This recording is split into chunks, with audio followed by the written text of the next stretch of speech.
¿Sabes cuál es el sonido más temido en los pasillos del Camp Nou ahora mismo? No es el rugido de la afición, es el silencio de Hansi Flick. No olvides dejar un like, suscribirte si no lo has hecho aún, comparte este vídeo y activa la campanita para no perderte ninguna noticia bomba del mundo del fútbol. Lo que vas a escuchar hoy no es un rumor de bar, ni un invento de una tertulia con café y porras. Es una historia que mezcla tensión, cansancio, orgullo y una maleta lista para salir por la puerta del Barça. Hansi Flick, el técnico que aterrizó en Barcelona con la promesa de devolver la gloria, ha llegado a un punto en el que la presión le ha pesado más que cualquier título. Y lo más fuerte, la decisión no la tomó en un despacho ni en un entrenamiento, sino en un momento en el que muchos creen que la mente se despeja, justo después de volver de la gira por Asia. Todo empieza en ese vuelo de regreso de Japón. El equipo, algunos durmiendo, otros con la vista perdida en la ventanilla, y Flick en silencio, mirando un vaso de agua que no tocaba. No era jet lag, era un cansancio distinto, de esos que no se quitan con un par de cafés y una siesta. Cada día en las últimas semanas había sido un mazazo, multas de la UEFA, sanciones a jugadores clave como Lamine y Lewandowski por no respetar el protocolo antidopaje, el sainete con Ter Stegen y su negativa a firmar el informe médico, la marcha de Íñigo Martínez liberando masa salarial pero dejando un agujero en la defensa, rumores de tensiones con Laporta captados por cámaras en Japón, y todo eso con la temporada a punto de empezar. Al aterrizar en Barcelona, Flick tomó una decisión que sorprendió al vestuario. 2 días libres para todos, en pleno arranque de pretemporada. Aquello era como darle vacaciones a un cocinero la noche antes de Nochebuena. Algunos jugadores pensaron que era un gesto de confianza, otros sospecharon que algo no olía bien. Y no se equivocaban. Uno de ellos, que prefiere mantener el anonimato, comentó: cuando un entrenador así, que es meticuloso hasta en cómo se coloca las botellas de agua en el banquillo, de repente nos da días libres, es que algo se ha roto. Y vaya si se había roto, porque mientras los jugadores aprovechaban para descansar, Flick concertaba una comida con Joan Laporta, oficialmente para hablar del inicio de la temporada, extraoficialmente para ponerle delante una verdad que el presidente no quería escuchar. El lugar elegido fue un restaurante discreto, de esos con manteros blancos y camareros que te llaman caballero, aunque te conozcan de toda la vida. Laporta llegó sonriente, con esa media sonrisa que mezcla política y fútbol, convencido de que Flick quería trazar la hoja de ruta. Pero a mitad del primer plato, casi se le atraganta el vino. Flick, serio, sin rodeos, le dijo: no puedo más, no puedo preparar una temporada en medio de este caos, me voy. Laporta, que había escuchado frases de todo tipo en su carrera, se quedó sin palabras. Intentó una contraofensiva dialéctica. Habló de unión, de remontar, de que el club siempre ha vivido en tormenta y ha salido adelante, pero Flick ya tenía su decisión tomada. Lo que no dijo en esa mesa, pero llevaba semanas sintiendo, era que cada día que pasaba en Barcelona le costaba un pedazo de su tranquilidad mental. Y cuando la balanza se inclina entre tu salud y tu profesión, solo hay un camino sensato, aunque duela. La presión no era solo interna. Afuera, la prensa se cebaba con cada gesto. Un vídeo en Japón lo mostraba molesto con Laporta, y las redes sociales convirtieron ese momento en un festival de interpretaciones. Que si por un fichaje frustrado, que si no soportaba la política interna, que si el viaje había sido una pérdida de tiempo. Y mientras tanto, él intentaba entrenar a un equipo donde la lista de sancionados y bajas crecía más rápido que la de goles en pretemporada. Porque no hablamos de pequeñas incomodidades. En menos de un mes, Flick había visto cómo la UEFA multaba al club por el comportamiento de la afición, cómo sancionaban a sus delanteros estrella por un descuido en el antidopaje, cómo perdía un central titular sin sustituto claro, cómo se enredaba un conflicto legal con su portero titular y cómo la imagen institucional quedaba golpeada por noticias que una tras otra alimentaban la idea de que el Barça no era un club, sino una tormenta con escudo. Esa comida en el restaurante en realidad fue el último capítulo de una novela que se había empezado a escribir mucho antes. Flick nunca fue hombre de aguantar show mediático. En Alemania se le conocía por su trabajo meticuloso, casi obsesivo, por aislar a sus jugadores del ruido. Pero en Barcelona, aislarse del ruido es como intentar tapar el sol con la mano. Y ese ruido, constante, terminó por colarse en sus sesiones, en sus charlas y en sus noches. Aquí es donde entra el problema mayor. ¿Qué pasa cuando un entrenador se va justo antes de empezar la temporada? No es una dismisión cualquiera. Es como si un capitán abandonara el barco a metros del puerto, pero antes de la gran travesía. Y no porque no quiera navegar, sino porque sabe que el barco tiene agujeros que nadie está dispuesto a tapar. La filtración llegó antes que el comunicado. Pasó lo que siempre pasa en el Barça, que la prensa se entera antes que los propios jugadores. A media mañana, el titular corría como fuego por todas las radios. Hansi Flick ha comunicado a la directiva su intención de abandonar el club.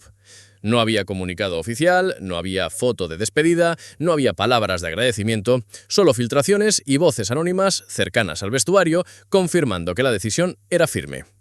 El vestuario, que había pasado 2 días en pausa, recibió la noticia con una mezcla de incredulidad y resignación. Otros, como los recién llegados, se quedaron fríos, pensando en lo que eso significaba para su temporada. Y luego estaban los jóvenes, que todavía no habían vivido una situación así, y que preguntaban en voz alta: ¿y ahora? ¿quién nos va a entrenar? La reacción de Laporta fue la habitual. Control de daños. Convocó una reunión urgente con la Junta, pidió cerrar filas y preparar un discurso que transmitiera calma. Pero claro, ¿cómo vendes calma cuando tu entrenador, a semanas de empezar la liga, te dice que no aguanta más y se quiere ir? La imagen institucional, ya dañada por las sanciones, las polémicas y las salidas imprevistas, recibía otro golpe directo al hígado. En la prensa internacional, el escándalo se convirtió en tema del día. Los diarios deportivos alemanes hablaban de huida por salud mental, en Italia se referían a la gota que colmó el vaso y en Inglaterra, donde el drama ajeno siempre gusta, lo calificaban como el primer gran terremoto de la temporada europea, antes incluso de que ruede el balón. La parte más crítica llegó cuando se empezaron a filtrar detalles de la conversación en aquel restaurante de Barcelona. Que si Flick había dicho que el club corre grave peligro si sigue en este camino, que se había mencionado que él no se puede trabajar en medio de una tormenta diaria, que se había rechazado las promesas de que todo se calmará. Y claro, al público culé le explotó la cabeza, porque una cosa es escuchar que hay problemas y otra muy distinta que el propio entrenador diga que la institución está en riesgo. Aquí es donde uno tiene que parar y pensar. ¿Cómo ha llegado el Barça a este punto? No hablamos de una mala racha deportiva, hablamos de un caos continuo. Sanciones por comportamiento de la afición, multas millonarias por incumplir el fair play financiero, estrellas sancionadas por la UEFA, fuga de jugadores clave, peleas internas con figuras como Ter Stegen, tensiones públicas entre presidente y entrenador, y ahora un técnico que dice basta antes de que empiece la temporada. En las redes sociales, la afición estaba dividida. Unos culpaban a Flick de no tener piel dura, de no adaptarse al entorno Barça. Otros, en cambio, lo defendían a capa y espada, diciendo que es el primero que tiene el valor de plantarse y decir en voz alta lo que muchos piensan en silencio. Pero había algo en lo que todos coincidían. Esto no pinta bien.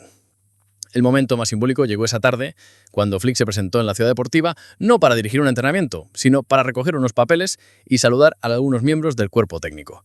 No hubo discursos, no hubo abrazos prolongados, solo gestos sobrios de quien sabe que está dando pasos hacia la puerta de salida. Los fotógrafos apostados, fuera, captaron su rostro serio, sin sonrisas forzadas, sin mirar demasiado a las cámaras. La noche cerró con tertulias encendidas, debates improvisados y una sensación en el aire de que esto es más que la marcha de un entrenador. Es la constatación de que el Barça vive en una montaña rusa que no para y que cada vez son menos los que están dispuestos a subirse. Y aquí viene la bomba final, porque según información que hemos podido contrastar con fuentes muy próximas al entorno del técnico, Hansi Flick no solo ha decidido que no seguirá en el Barça, sino que está valorando seriamente una oferta millonaria de Arabia Saudí.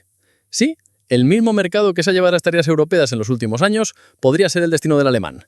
Y si eso se confirma, no solo estaríamos hablando de una salida traumática para el Barça, sino también de una señal clara de que el fútbol europeo está perdiendo piezas de peso ante la tentación del dinero árabe.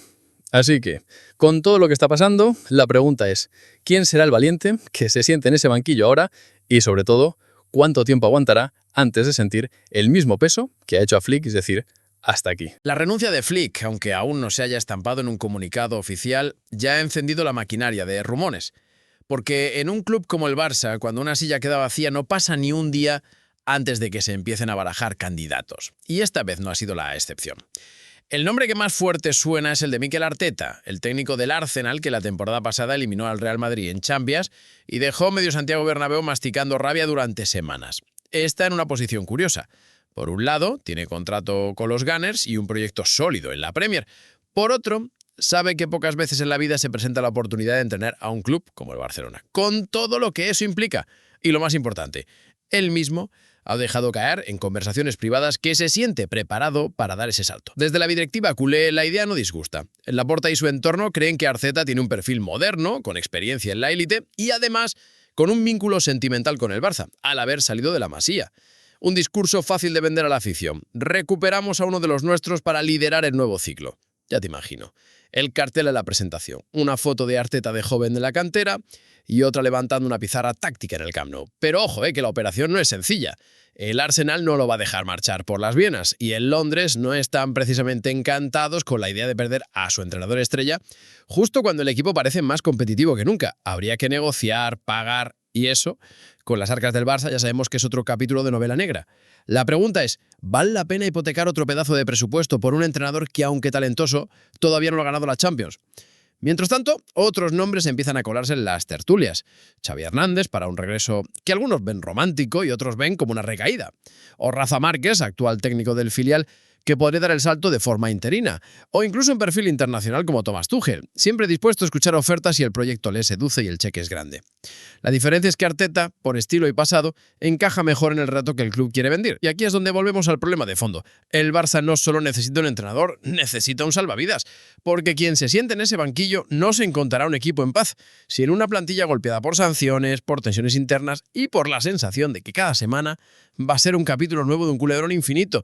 No solo dirigir partidos, es apagar incendios y de vez en cuando entrenar. Por eso, más allá de nombres y carteles de presentación, la pregunta clave es: ¿quién está dispuesto a subirse a este barco sabiendo que las olas no van a parar? Arteta podría ser el candidato perfecto en teoría, pero incluso él sabe que entrenar al Barça hoy no es como en sus mejores tiempos. Y si no, que le pregunten a Flick, que llega con currículum impecable y sale con las ojeras de quien ha intentado tapar goteras en medio de un huracán. Mientras tanto, la opción de que Flick acabe en Arabia sigue flotando en el aire, cada vez con más fuerza. Un proyecto millonario, lejos del ruido constante, con tiempo para trabajar y un contrato que, según nuestras fuentes, rondaría cifras imposibles de igualar en Europa. Y es aquí donde se dibuja un contraste brutal.